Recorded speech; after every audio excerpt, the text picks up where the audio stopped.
Hi everyone, this will be a short tutorial or long tutorial depending on how it goes on making tree supports in FlashPrint. So let's get started, won't waste too much time. These are some of the topics I'm going to try and cover today. This is extremely not rehearsed. So let's see how we go. And yeah, if you find this helpful, give this video a like and share it around. Okay, let's get started. So, what is FlashPrint? FlashPrint is the program developed by FlashForge, a 3D printer maker company. It is actually a free program, so what I found is it works great for generating supports to use in SLA DLP printers, in particular the Anycubic Photon, which is a printer I have. And yeah, since switching to FlashPrint, my prints have been really good. So, firstly, you'll need to download the FlashPrint program. Just Google FlashPrint and not Flashlight. You might get something else different, but FlashPrint. And the first link, and this will give you a quick overview of what the printer, what the software does. If you scroll right down to the bottom and hit the link that says download, the software. So what you want is the actual FlashPrint program, not the FlashDL print program, which doesn't have the tree support feature in there, surprisingly. But I found the tree support works really well for DLP prints, so you want to grab the FlashPrint program. And yeah, Windows 32, Windows 64 or Mac. I am running a Windows 64-bit PC, so yeah, just grab that one. Once you hit it, go through the installer, and pretty easy there. So that's downloading and installing. So once that's done, we will launch the FlashPrint program. And I'm just going to go through some quick basics with FlashPrint. So this is the program as you load it up.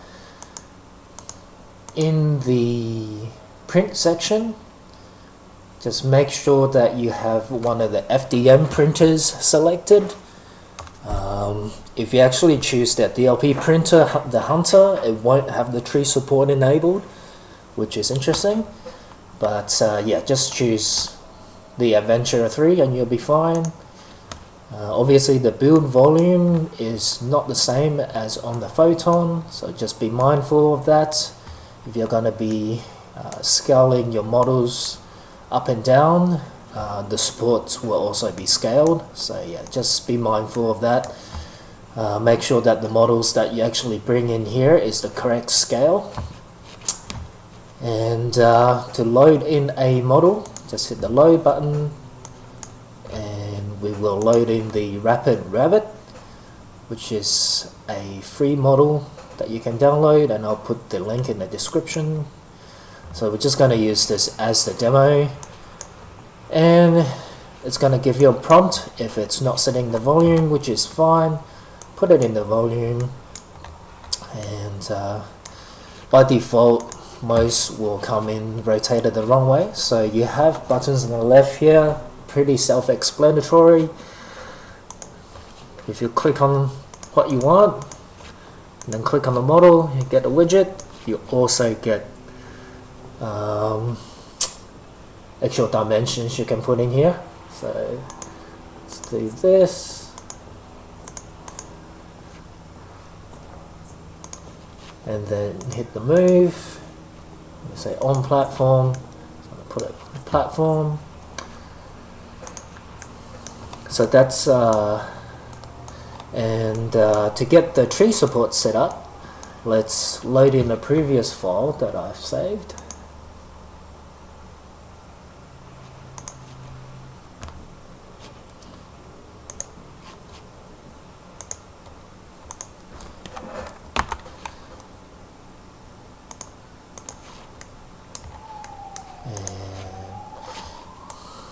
That here. Oh. Okay, so that screwed up. I'm sorry about that. I actually spent some time orientating the support, the model for the best supports, and you know, this is a whole other topic that I won't cover today. But orientation is very important to get good prints with minimal supports. So I'm just going to do a quick one. And okay, so to get the tree supports going, hit the supports button, and you want to choose support options, and we want to choose the tree-like support. Overhang threshold 45 is generally pretty good. Here are the defaults. So 3.5mm is quite thick for the post. You'll want to change that to something like 1.5 or 1, depending on the size of the print. For miniatures, 1 is pretty good, but for this one it's fairly tall print, so it's actually 80mm, so we'll choose 1.5. Base diameter by default is 6. I'm gonna switch that, leave that on 6. The height, I'm gonna switch that to 4. Don't really need it to be that thick for DLP printers, and hit OK. Now because the base is 4mm here, you'll want to move the model up at least 6mm in Z, so there is a bit of a buffer down the bottom. And we're going to go back to the support tab. So you can't actually move the model when you're in support mode. You have to hit the back button, move your model, and then go back into support. And once you've done that, I'm going to hit the auto supports, and it's going to generate the tree-like supports from here. And by default, it does a really awesome job in generating supports. However, this will need some tweaking to get it to print perfectly. So by default, it tries to generate the supports from a center point, which is here. With DLP printing, I found you really need to have an even peeling to get the best results. So often you need to still go in here and add supports that contact to the bottom, to the build plate, and but the tree supports are generally pretty good in terms of, you know, adding extra contact points without the extra superstructures. So you get multiple contact points from the one single branch, which saves on resin, and yeah, just basically makes the supports more durable. So you can try and print this. However, let's go back, let's go in here and just give it a bit more structure to help it out. So once you are in support mode, you can add, delete supports. You can't actually modify the automatic supports, but you can delete them if you wish. So for example, if I click delete here, I can delete this one, but I'm gonna Control Z to undo. And the great thing about FlashPrint is it has undos, and it also has project saving, which means you can save the supports and go back and edit them a bit later on, which is fantastic. So I'm going to add more supports, and just click add, and super easy, responsive. I'm just clicking and dragging to the bottom. To rotate around, I'm right clicking.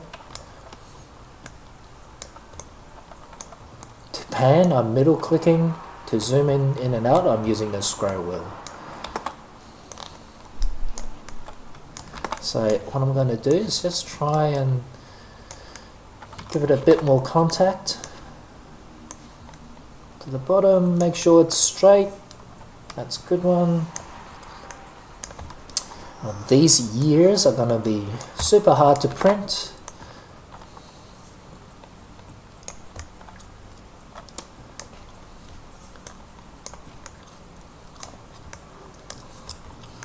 So what I'm doing, as you can see, is just trying to give it a bit more base supports.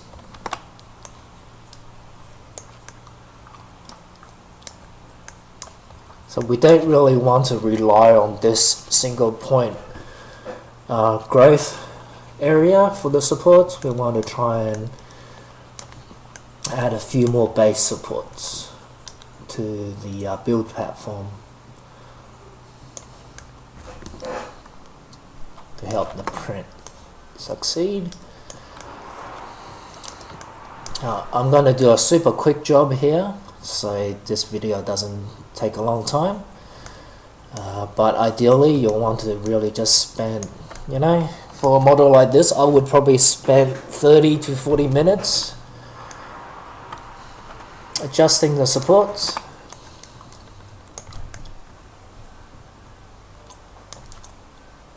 So for these parts here, I'm going to put that, just give it a bit more help with my own custom supports. Same with this. So you might be asking, why don't I just delete this? Well, you can't, because if you select this, it's going to try and delete all the little branches as well.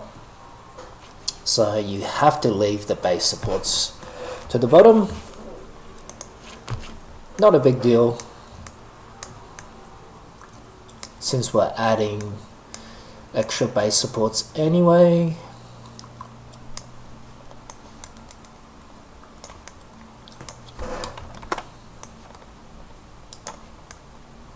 So you can see the program is super responsive, and you can actually just do this as well, and it's going to tell you whether you can add supports or not. So this, when it's red, it generally means the angle is too steep, so you want to do it when it's green. This is a fantastic program for doing supports, so easy to use.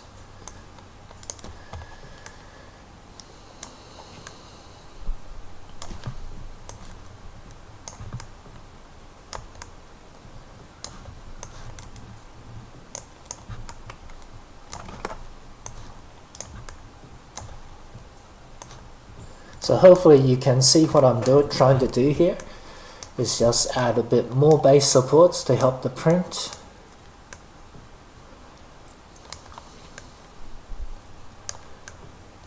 So you can see for this particular branch, it's not, probably won't print out as nice because it's just basically spawning off this single point of failure here. And yeah, you don't really want to have a single point of failure. You want to have multiple single points of possible failure, just in case if one breaks, another trunk can support the branches.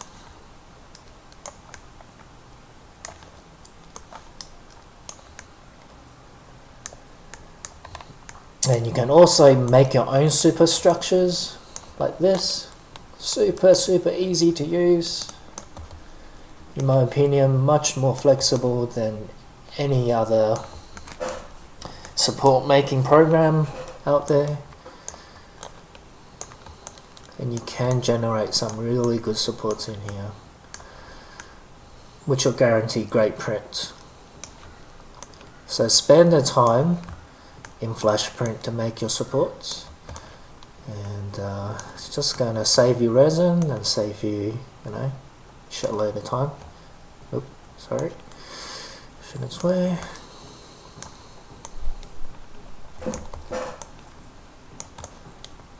So all I'm doing is dragging and dropping, and you can zoom right in as well. So here's another tip: you can change the view from perspective to orthographic. And another great feature of Flashprint is that you can it can show you the angle, the steepness. So you see these parts in red, they will generally mean that you will need supports in these areas. So you enable this, it go into view, show model slice outline, which is this stuff here, good for islands, and show steep overhang. And you can actually set the angle here as well, which is really awesome.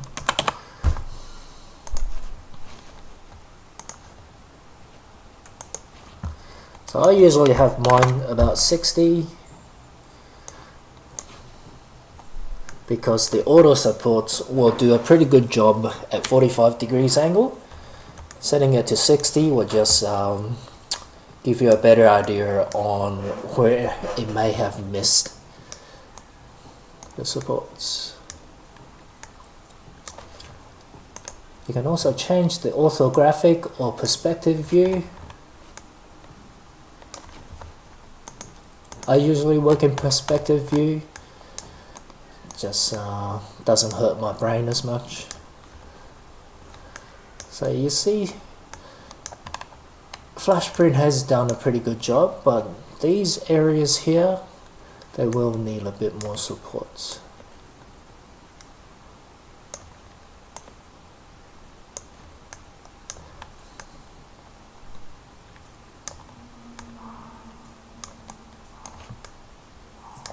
And again, yeah, these years are going to be a bit of a problem. So what I would do is something like this, just a few more supports.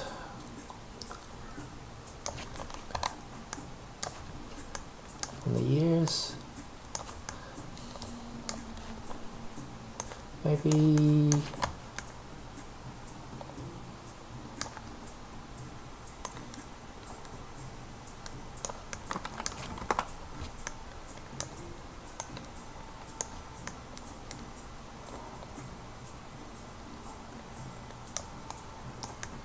and I definitely want a bit of strength here. Maybe, yeah, maybe this will work.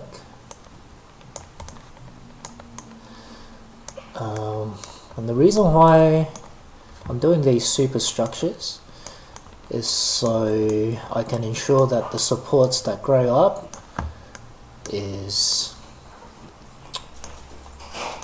perfectly straight and won't buckle with any peel forces. For the weird cut there.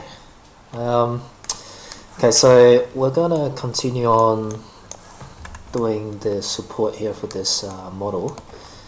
I'm gonna try and do a fairly decent job. So if you want to fast forward to the fast forward through this, go for it.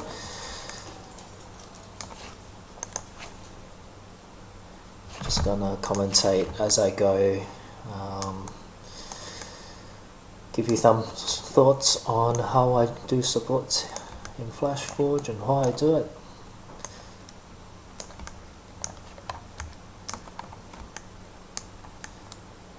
So I did notice some issue here before.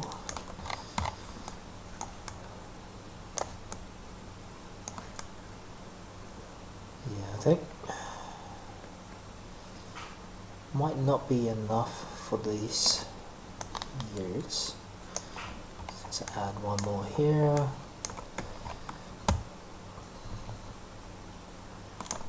Yeah, so these little supports here might get tricky to remove, but since this is not my model, probably wouldn't have designed it like this, but that's okay. We'll see if it works.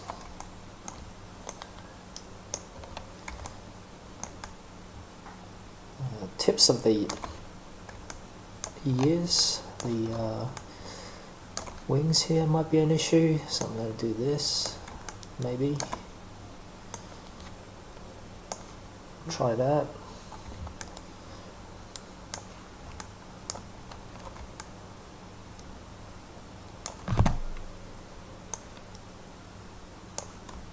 It should be fine actually, but we'll put it there anyway.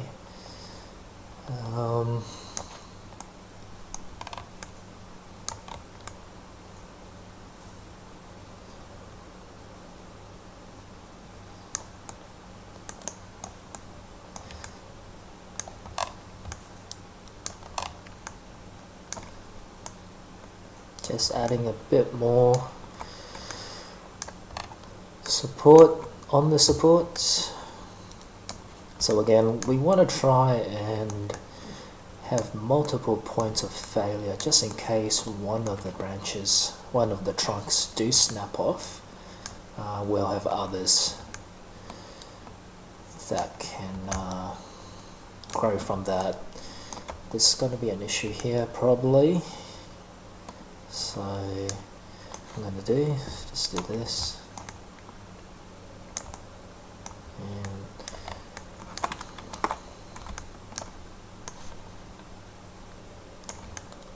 it's pretty good. Add in the superstructure. Cool. This stuff back here. So what I generally like to do is actually work from the inside outwards. For this particular demo, I didn't, but if you do work from the inside out, it just makes things a little bit easier to see, because as you have more supports on the outside, it just kind of blocks the view on the inside here. So yeah, just try and work from the inside out.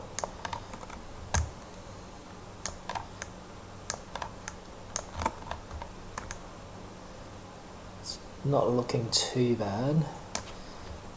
Maybe, yeah, maybe another one here.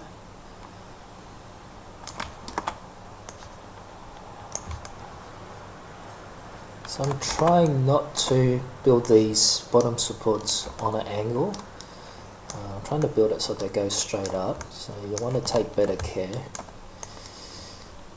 when you're doing yours.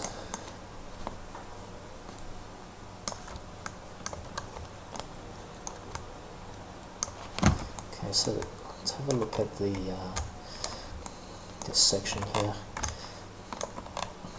So you can see the benefits of tree supports is that you can grow multiple points of contact from one single bottom contact point.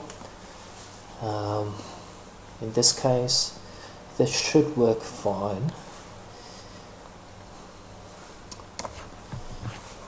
But if you do have any supports that get too close, so let's say this support was getting really close to the body, you will need to remove it and then rebuild it from scratch, because anything that's really close to the model will fuse onto it, and that will make support removal extremely difficult. But in this case, there's a nice gap here, so we'll leave it as it is.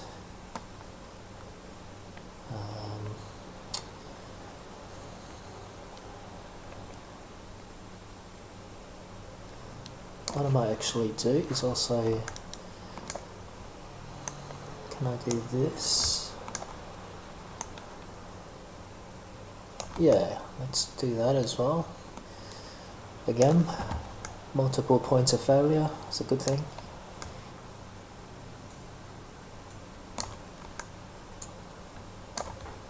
So I can definitely do that as well.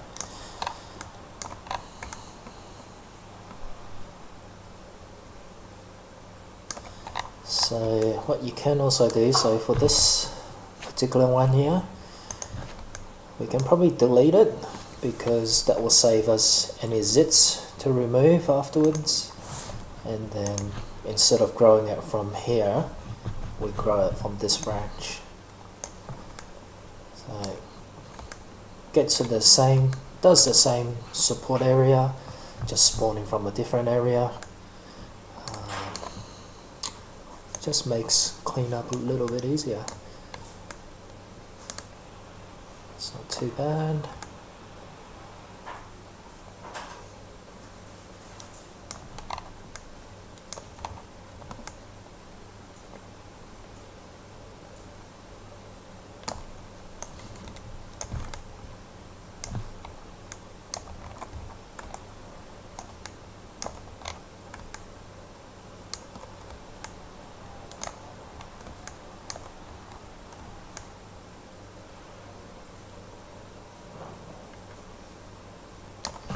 Probably delete this one.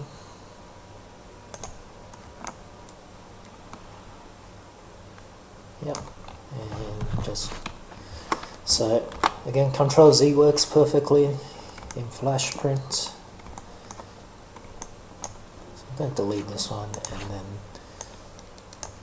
maybe I can. Yeah, great.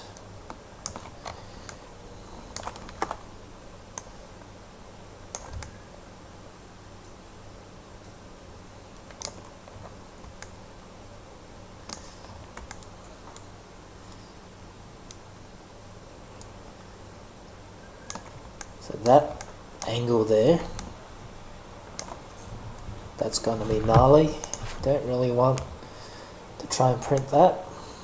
So get rid of it. And just do manual supports.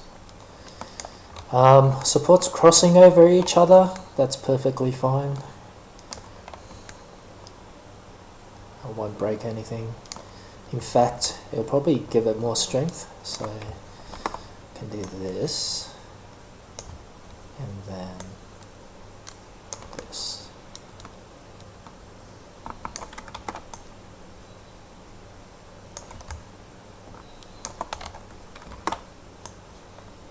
Cool.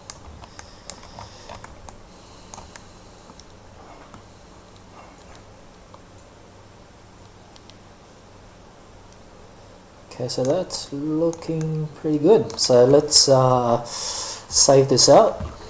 So hit back. It will give you a little prompt here saying, do you want to save supports to this file now? Click no, because what it does, it will actually overwrite your original STL that you've brought in with supports. You want to keep that clean and then just save it under a new file. So hit no. And we'll go in here and we will file menu, save as, and then in a drop down you want to change that to stl.obj because that's what most slices will take. We'll call that support 1, and it's going to give you a little prompt, and it's going to tell you that the supports will be baked into the model. Do you want to proceed? And yes, we do. Now, if you ever want to go back in and edit the supports, you need to actually save the project. So if you hit save project and save it as a .fpb file format, it will let you re-edit the supports after you close the program, which is really cool. Let's call this number 2, and I'll just show you what that looks like when we go back in.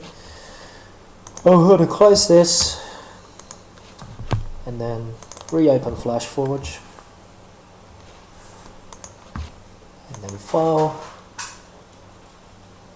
load file, I'm going to choose the number 2.fpp project, and that's brought it in. And then if we go into supports, perfect. So we can go in still and edit the supports and add more supports if we need to.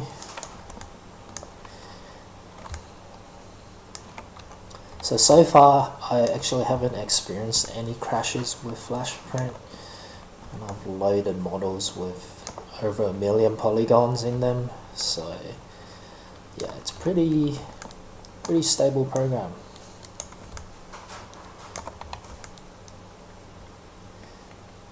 So that's looking pretty good, guys.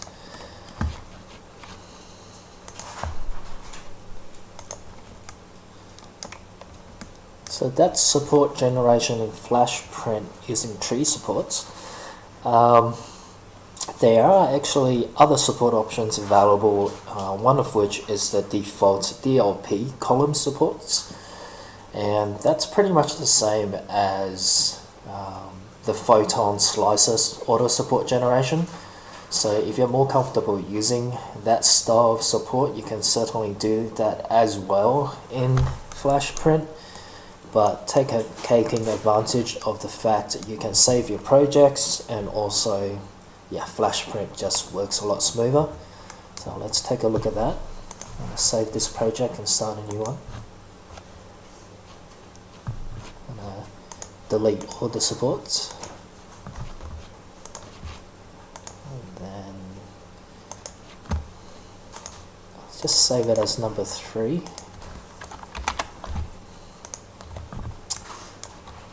So to do standard column supports, change your printer to the Hunter printer. So this is the same type of support you will get from the native Photon auto support. And to adjust the settings, you just go into support options. There's a whole ton of different settings you can put in here.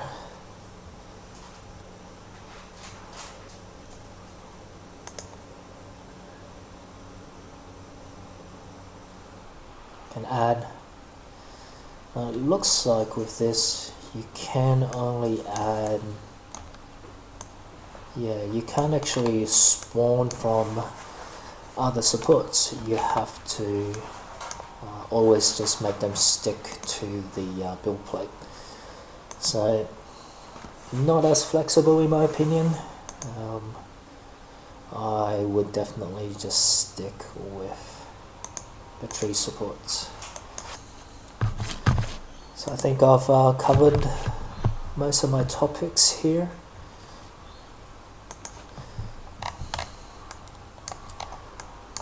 So any questions, ask away on the YouTube video, or if you're part of the Anycubic Photon DLP printer owners Facebook group,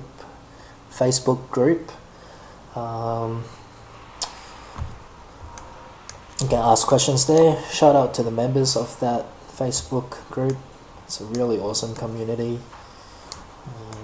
Lots of cool people and lots of knowledgeable people as well, sharing ideas and tips.